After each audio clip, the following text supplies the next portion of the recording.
Mr. Chair, I directed Andali the po. question. Mr. Please Chair, wait was to be the recognized. Honorable... Congressman Marcolita, wait to Chairman. be recognized. Mr. Chairman, I have all the Mr. right. Chair, Paduano, you the have the- question was addressed to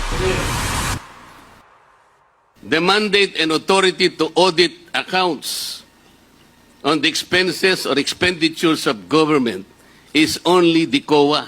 I am raising a constitutional issue before this committee, Mr. Chair.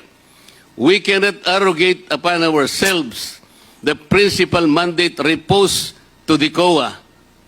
It is the Constitution itself which gave them that responsibility, that authority and mandate.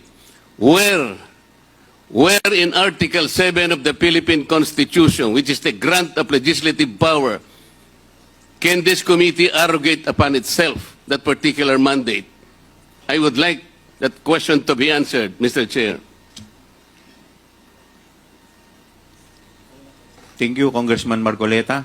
The chair would like to recognize the Honorable Congressman Paduano. Thank you, Mr. Chairman. Mr. Chairman, just to clear it out with regards to the jurisprudence that's cited by the Honorable Marco Reta with regards to Ong versus Senate. That is true. No, that the resolution of the Supreme Court favors Lincoln Ong, but that is a question of due process because Lincoln Ong was cited in contempt. Now, question the case of Mr. Chair, I directed Andali the po. question to you. I am not yet finished my manifestation or answer to the query of the Honorable Marco Reta.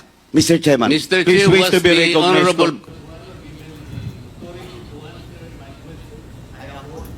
Congressman Marcolita, wait to Chairman. be recognized. Mr. Chairman, I have all the Mr. right. Chair, Paduano, you the have the- question was addressed to...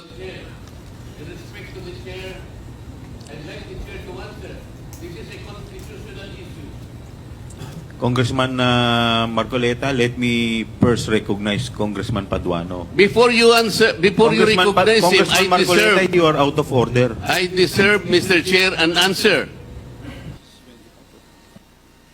1 minute suspension is declared by the chair.